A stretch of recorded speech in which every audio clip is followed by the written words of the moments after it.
I don't know how, like, y'all can be comfortable with this. Like, I don't know, like, who's getting paid from it. I honestly feel like someone's getting paid from it in the background. They cannot speak English in my front yard, screaming at me, throwing mattresses in my front yard, throwing trash in my front yard. And I can't. Look at me, I weigh 95 pounds. I couldn't defend myself if I had to. I'm scared. I'm scared for the women here. I'm scared for my granddaughters. On December 1st, I received a phone call that changed my life forever. That morning, though, a Haitian immigrant was allegedly driving recklessly when he struck and killed her. So during that presidential debate a couple days ago, the former president said this. You're going to end up in World War III, just to go into another subject. What they have done to our country by allowing these millions and millions of people to come into our country, and look at what's happening to the towns all over the United States. And a lot of towns don't want to talk. It's not going to be Aurora or Springfield. A lot of towns don't want to talk about it because they're so embarrassed by it. In Springfield, they're eating the dogs, the people that came in. They're eating the cats. They're eating the pets of the people that live there. And this is what's happening in our country. So I've been seeing this story all over the internet. In Springfield, Ohio, the community has faced a tense situation regarding the influx of Haitian migrants. A key point of contention is there's a rumor that the migrants are eating the pets, which understandably caused significant distress among many people, not just the residents, but everyone else around the entire country. So what I want to do is check out the public town hall meetings. In this channel, we watch a lot of town hall meetings with officials, politicians communicating with the residents having their say, having their piece. And I saw that Springfield, Ohio has a YouTube channel where they live stream these meetings. So in this video today, we're going to check out some of what the residents have been saying over the last couple of weeks and see exactly what's going on. What is the frustration? There's a lot of issues and there's a lot of dynamics. It's race, it's culture, it's politics. J.D. Vance is the junior senator of Ohio. He's running for vice president. So there's a lot of factors in play, and a lot of people are using the situation that's happening in Springfield, Ohio, to push their narratives of whatever the hell they want to push at this point. Let's watch some of these videos and come up with our own conclusions. Let's get into it. I live at 426 Northwestern Avenue. Miss Skinner, who I'm not trying to put on the spot, is my neighbor. Just talk to me, ma'am. Thank you so much. And I'm done with what I'm seeing. It is so unsafe in my neighborhood anymore. I have the homeless that were trying to camp out, and I have made concessions with them, and I try to help them the best I can to keep them from trying to squat on my property. But it is so unsafe. I have men that cannot speak English in my front yard screaming at me, throwing mattresses in my front yard, throwing trash in my front yard. And I can't. Look at me, I weigh 95 pounds. I couldn't defend myself if I had to. My husband is elderly, and last night, after living in this home for 45 years, he said, "Noelle, guess what? It's time to pack up and move." He said, "We can't do this anymore." He said, "It's killing both of us mentally." I don't understand what you expect of us as citizens. I mean, I understand they're here under temporary protected status and you're protecting them, and I understand that our city services are overwhelmed and understaffed, but who's protecting us? If we're protecting them, who's protecting me? I want out of this town. I am sorry. Please give me a reason to stay. And this is the reality of what's going on and with some of the residents that live in this neighborhood. And it's heartbreaking. You spent your whole life building a home, raising a family, and investing in your community, only to feel that you're being forced out to the safety concerns. And the problem is, just like a lot of the places in this country, there's more people coming in that the local government that can handle. And the local government can't manage this influx and ensure the safety of the long-term residents. The people in charge knew that these migrants are coming, but did they take the necessary steps to protect the citizens? No, they were overwhelmed. And the problem is they allowed this situation to fester and putting locals in harm's way. Here in Springfield, the city services, the schools, the healthcare system is groaning to the breaking point under the load. This could happen to any city in Ohio. It could happen to any city in America. We need a solution. We need it now. Now, Springfield population is 58. 1,000 people, and there's reports up to 20,000 more people, migrants, going into that neighborhood. And one of the big concerns many people have when talking about this situation is about racism. Tracy, from last week's meeting of kind of standing up and doing some independent research. I also want to thank Dr. Eastrop and Crystal Brown for listening to their constituents and taking a step back from what looked like a squirrely deal. Also want to let people know there's a bunch of people who haven't been able to get inside. If at some point you're ready to leave, they can let somebody else in, I was told. But I also want to ask you, mention that this round table about racism was the city's way of hearing the public's concerns about the migrant influx. I think you misunderstand our concerns, because our concerns don't have anything to do with racism. They have to do with lack of affordable housing, increased risk of public health and safety, decreased response time from first responders, the ability to go to banks, BMV, Job and Family Services. So I really think you need to set up, and then when you look at the city's response team or accountability team on immigration, you've got the city manager who's been pushing this migration plan, and you have the prior city commissioner who signed us onto that Welcoming Springfield deal. So you're not listening to your citizens at all. Our concerns don't have anything to do with racism. They have to do with availability of housing and public health and safety. And in terms of accountability, if you're looking at for accountability from the people who got us into this squirrely deal, those aren't the people to be asking. You need a citizens task force, not a city a task force that's only serving the purposes of the city commission and the city manager. Thank you. Thank you. Hey, please, no applause. No applause, please. No applause whatsoever. Please. The whole idea is that we keep a forum that we can actually have constructive comments, okay? So please, no applause. Please, no comments from the audience. Thank you so much. David Plant. It's not about where the people come from. It's about how the city was caught off guard and is struggling to provide the basics: housing, safety, medical care. This crisis is a direct result of neglect and poor planning from the top. I was out and about yesterday, driving around Springfield. I was looking at the giant holes in some of our buildings. I noticed all of the old familiar spots bearing new signs in an unfamiliar language. I watched as groups of strangers walked around the city like lost tourists, and it was like a punch in the gut. A terrible sadness came over me, and I began to cry. I immediately started to think back to when I was little, walking from my grandma's house on South Fountain through downtown and all the way to Snyder Park, going to Wren's to get new school clothes and shoes, the excitement of the mall for lunch at the Blue Fox, or even better, to see Santa, riding down High Street, admiring the beauty of those stately homes and their amazing architecture, dropping pennies in the fountain and making wishes. And now, all those warm memories are becoming fuel to the fire of anger inside of me. I feel like we have been invaded by some sort of pest. I'm angry that my friends and family are packing up and moving away.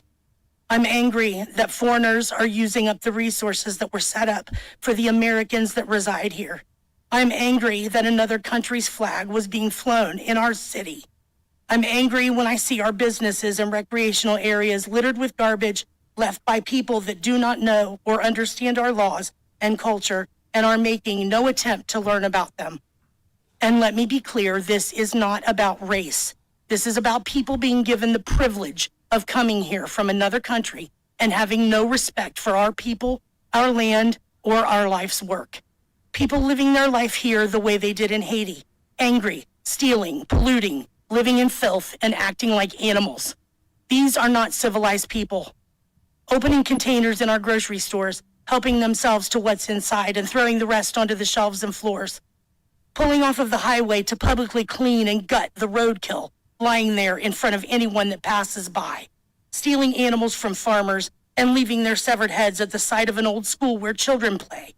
Relieving themselves in public, making some barbaric stew out of the birds that live in our park. This is insanity, and it has to stop. What will become of Springfield? Where will we be in 5 years? The thought terrifies me. Will it be some sort of dystopian wasteland with most of our original residents having moved away and those that cannot afford to move being locked inside their homes, living in fear? This thought is keeping me awake at night. I just want the old Springfield back. I know it was far from perfect, but at least it was still ours. Thank you. So people are really, really mad, and it's interesting because the language used there could be a little spicy, right? A little inflammatory, but you could sense the frustration. These people who feel abandoned by their leadership instead of managing the situation, officials are leading it, and it's going into chaos, leaving the residents to fend for themselves. What's worse is that these grievances are not being addressed. They're just being dismissed, and it's fueling the anger even more. And it gets worse where it hurts everyone involved, including the people who have to be there and people who live there, the people who have been brought there. It's not making it a really great environment in Springfield, Ohio right now. Good evening to the people of Springfield. You don't know who I am. My name is Nathaniel Higgers of Blood Tribe. I was at the head of the anti-Haitian immigration march earlier this month.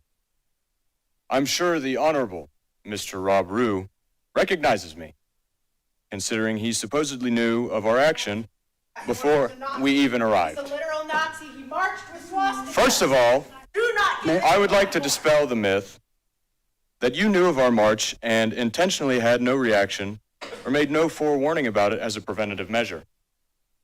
You had no more idea than the police officers or Haitians. And it's frankly insulting to our organization to make such a claim. Second, I've come to bring a word of warning. Stop what you're doing before it's too late. Crime and savagery will only increase with every Haitian you bring in. And with it, public frustration and anger. You sound threatening to me. I'm going to Based on the comments if I could tonight, ask the police to go ahead. I'm and sure I don't need to tell you that. Just sound threatening if you go ahead and just peacefully be removed. These people didn't ask for this, and they deserve better than to have to put up with violent, Thank you unruly so much. outsiders. You're done. Thank you. That's all. Thank you so much. Not really, thank you. But And that's the thing about this situation. There are some elements of blatant racism going down in Springfield, Ohio. So again, you have all these factors. You have people who have legitimate issues. Then obviously you have the migrants and figuring out what they have to do and how they're able to get out of here. Obviously there's going to be a few migrants who are going to make it worse for everybody. Then you have outright racists that don't want any immigration for any reason. It's all these issues in this cauldron that all these elements are coming in, and it's getting hotter and hotter and hotter. And this is where we are right now, where everyone is extremely, extremely frustrated. thank you, sir. I appreciate this chance to address the commission. I would like to take a few minutes to examine the current situation in Springfield. I'm speaking of two groups of people, what I would call newcomers to our city, and the longtime residents. According to worldpopulationreview.com, Springfield has a long-term population of 57,910. I believe that was as of May of this year. It's hard to know the exact number, but all I count have a population of 20,000 newcomers. This has resulted in a number of issues. First and foremost is the driving situation. There have been firsthand reports of wrong-way drivers on one-way streets, drivers ignoring stop signs, and red lights and other traffic issues. I'm sure that there are others here who have many more firsthand experiences with that situation. There is the impact on businesses having to deal with language, cultural differences. There is the strain on public resources, both governmental and private services, including health. Part of our response is to help the newcomers adjust to our culture by offering a variety of training, including learning English, how to drive, and other things like simple customs of waiting in line for your turn instead of barging in front of the line. With a long-term population of under 60,000, approximately 20,000, we don't have resources to do this properly. And that depends on how many of the newcomers are willing to try and adjust to the customs and laws of their host country. I would like to ask with a rhetorical question to the commission, what are you, who have taken an oath to protect and serve citizens of the Springfield, Ohio, what are you going to do to address this situation? And again, I'm not expecting an answer that is just work. Thank you for your time. And Thank you for your comments. So there it goes. It's about the culture. It's about resources, culture, and those are the two really important situations. Obviously, resources is the most important thing. It looks like Springfield, Ohio don't have the resources necessary to even take in the people they currently have. And speaking about the traffic situation, there is a later video, I actually want to put it on right after this one, talking about this accident. This woman lost her mother due to one of these migrants in a car accident. Let's check this out right now. Everyone is talking about the death of ducks and cats in this town, but I'd like to talk about the death of one very special person, my mother-in-law, Kathy Heaton. On December 1st, I received a phone call that changed my life forever. She was collecting her trash can from her driveway when a car struck and killed her instantly. A task she had done over 2,000 times, spanning 4 decades in Springfield. That morning, though, a Haitian immigrant was allegedly driving recklessly when he struck and killed her. I say allegedly because to this day, there's been no punishment, not even for the expired tags on the vehicle he was driving. Months before she was killed, I began noticing the reckless driving and complete disregard for our driving laws by some members of the Haitian community. It made me angry. But now my anger has turned to fear for the safety of my family and the citizens of Springfield. I've been to Haiti 14 years ago. My husband and I went, and it was my first time in a third world country. I sobbed when I saw the poverty living there, and I have great empathy and compassion for them, longing for a safe place to call home. But 14 years later, I'm living in fear in my own city. It's not safe. I am paralyzed with anxiety when I'm getting my children out of the car in any parking lot, walking on any sidewalk, and driving on any road in this town. I'm haunted by the faces I saw when I had to bear the news to my children and husband that she was dead. Their grandmother, the very person who tucked my 7-year-old twins into bed just 6 hours before on her 71st birthday, was never coming back. What everyone has feared is my reality, and it's my grief, and it should be yours as well. It saddens me greatly to think about leaving a place I've made a home, raised my children, became an active member of this community by providing medical care to the underprivileged and underserved, volunteering, serving on boards, and cheering for the success of the city. But just as the Haitians were seeking a safe place to call home, I now have found myself in that same situation, wanting to abandon this city and all my efforts above in search for a safe place to raise my family. We need to change the laws for immigrants wanting to obtain a driver's license in Ohio. Those coming from countries such as Haiti, in which roads are generally unmarked and signs indicating direction of travel seldom exist. Giving these immigrants a driver's license without a proper and extensive driver's education and training is a matter of public safety, and it's a disservice to the immigrants. How can we expect them to come here from a country that doesn't have the same laws and rules and expect them to comply with ours? It is unsafe, unjust, and it needs to change. No one is more motivated than a grieving mother. This is for our children, our loved ones, and the immigrants. My questions are, can you please connect me with lawmakers who can assist me in pursuing this matter of public safety? And what is being done about driver's educations for the immigrants in Springfield? Thank you. Chris Heaton. Good evening. As you may recognize, the previous speaker, Mandy Heaton, I am her husband. The woman she spoke of, Kathy Heaton, was my mother. I will be honest in telling you that I do not have the strength to speak about the tragedy endured by the senseless killing of my mother, and I am not here for sympathy. There is nothing that will offset the heartbreak of knowing my mother died after tucking my children into bed, us singing her happy birthday that evening, or the sight of her walking out of my house unaware that would be the last time we would speak. What I am here for is solution. We are blessed every day to live in a country of freedom and opportunity, a land that welcomes, a land that is for the people and by the people. However, the influx of the immigrants who have made our city, state, and country home have been given a lose-lose situation.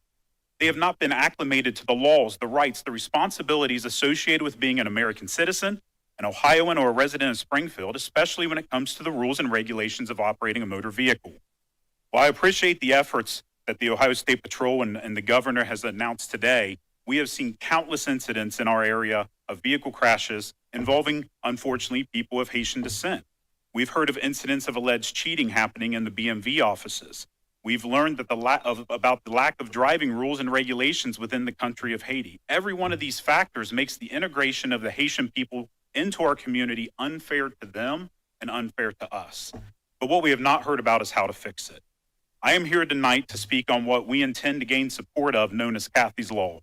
This law will be applied to all, regardless of background, Russian, Swedish, Haitian, doesn't matter, to establish regulations for any immigrant wanting to obtain their driver's license in our state, and hopefully other states take notice and apply it nationwide. We will push to enforce the same restrictions that my 7-year-old twins who lost their grandmother that night will have to follow when they seek to obtain a license, just like anyone else, regardless of age in this state. This includes required driver's ed classes, driving with other licensed drivers, and a computer-based translated test for them to take. This issue is not a Republican or Democratic issue. This is an American issue. This is an Ohio issue, and this is a Springfield issue. We, the people, have the ability to change the rules and regulations we have to follow. We, the people, have the ability to ensure our streets are safe. We, the people, have the power to make our voices heard and action to be done. And we, the people, can ensure everyone in this country is treated fairly. So what I ask for you all tonight is give us a voice. Let democracy work. Do what is best for all people. Support our cause to ensure driving regulations are equally enforced, because we will not rest until justice is served for Kathy. Thank you. Darlene Yealy.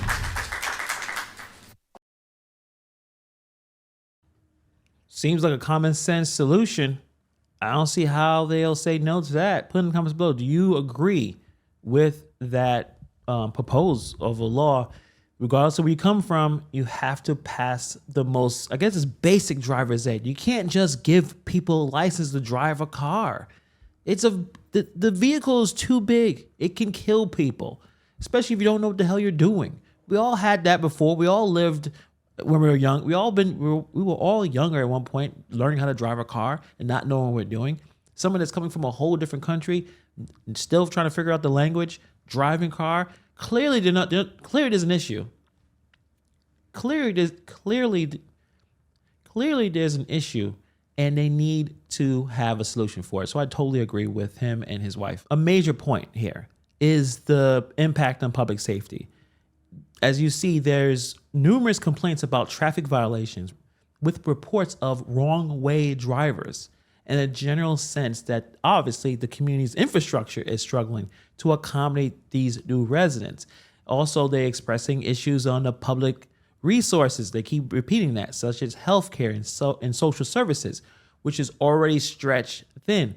This is not Chicago. This is not New York, where there's millions of people and there's a lot of money there. And it's somehow we could try to figure it out, especially in these larger areas. But if you're talking about Springfield, Ohio, with only 58,000 people, then you throw another 10 or 20,000 people in there. How is it supposed to turn out? It should probably turn out the way we're looking at it, a complete disaster. I like it when I get to hear other people's, they give me ideas that I didn't think of. But a few words that I was thinking about today, and all of them come down to criminality, vile, despicable. But that's what I didn't say last week when I was outside and got in to speak. Those are words for throwing the homeless out. I think you should be removed just for that immediately. I don't know how you could do it. I don't know why anybody would do it. But something I've learned that I want you guys to know. People ask me why I got a recall for 3. That's 2/5 have compassion and heart that sit up there. They don't get much say. They vote on whether we buy apples or oranges in the daily stuff. But the real agenda is buying hotels that aren't worth it, coming up with ideas that are worthless, and the situation with the homeless versus Homeful and Sheltered Inc.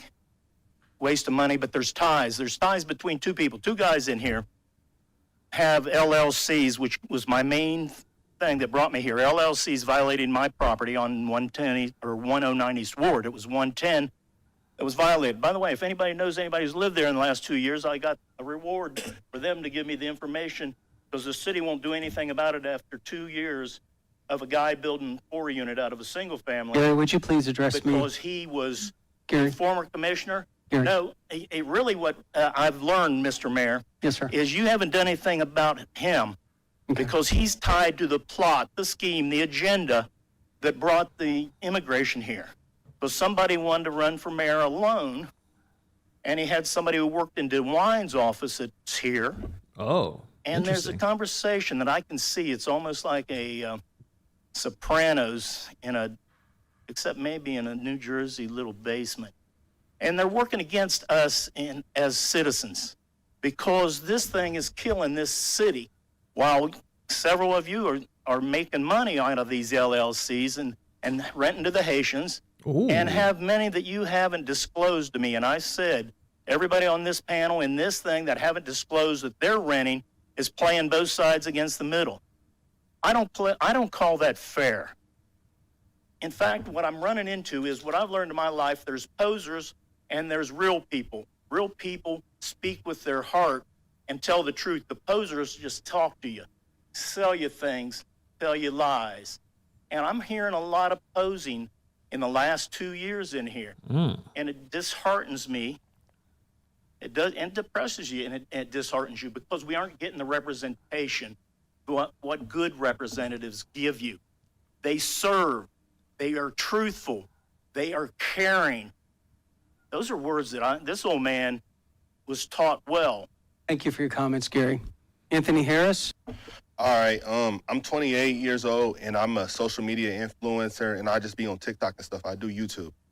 I think it's like kind of odd that like a guy like me has to come out from doing what I do on a daily basis to have fun, because I see what's going on in these streets, and I see you guys just sitting up there in them comfy chairs and suits, and I'm getting out here every day, and I'm broadcasting this, and you guys are just sitting up there in suits or something. Like, I really challenge you guys to get out here and do something. These Haitians are running into trash cans. They're running into buildings. They're running into, they flipping cars in the middle of the street.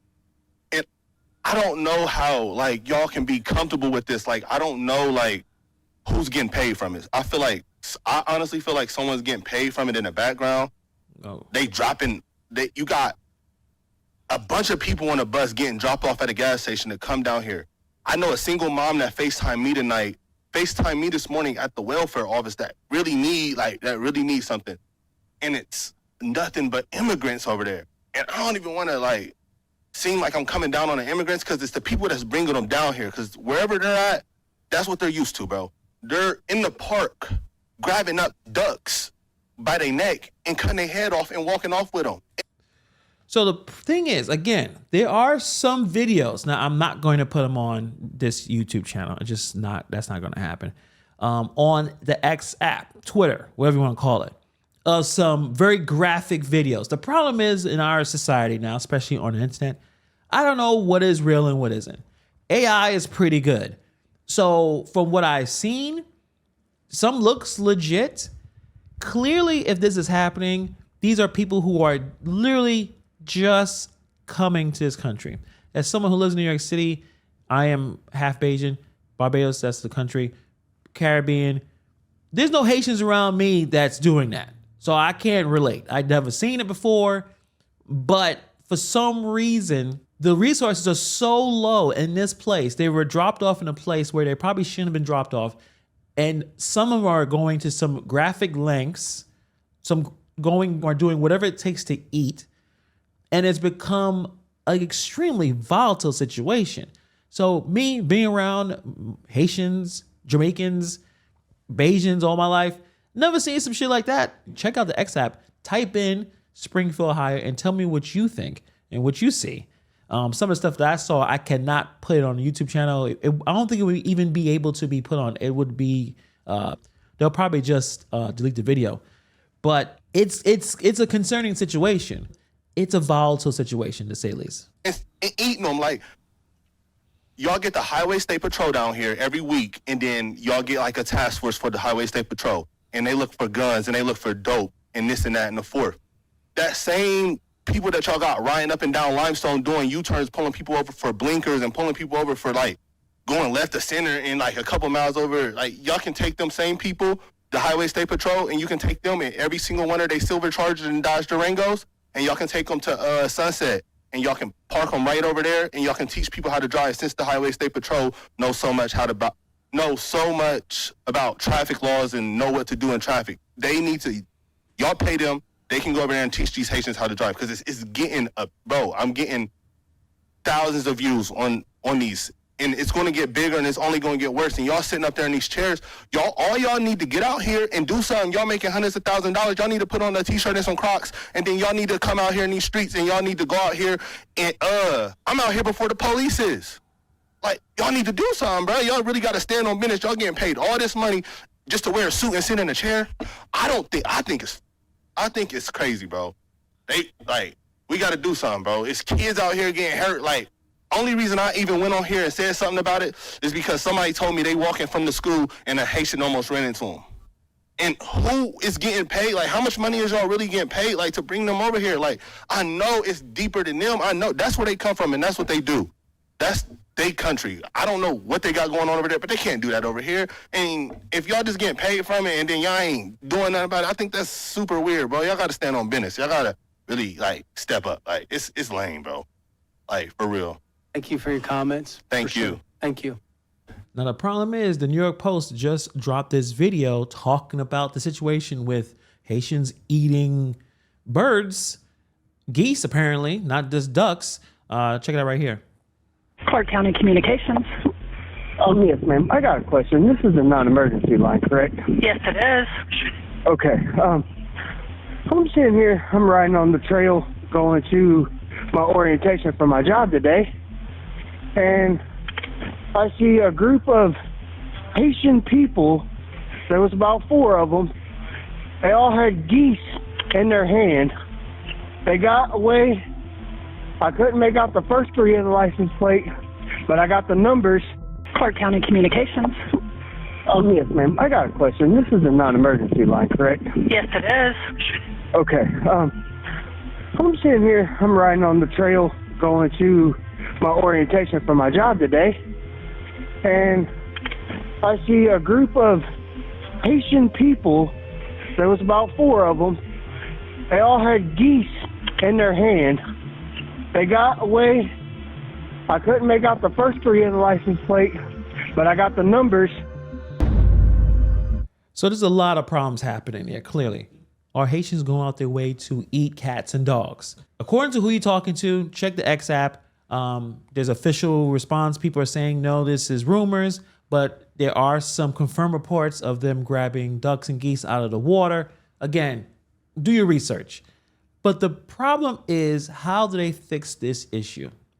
Now, Springfield, Ohio has become a national story. They're going to have to figure out how to reduce the strain on public services, find solutions with the lack of affordable housing, and fix the public safety. The residents are tired. Regardless of what the extremes are saying in terms of the narrative, the basics are not being taken care of, and they need to take care of it. But what do you guys think? Maybe we should be covering this town hall as well. They actually do it, I think, twice a month compared to others. Let me know. Put in the comments below. Thank you for taking time to watch this video, and I'll see you guys in the next video.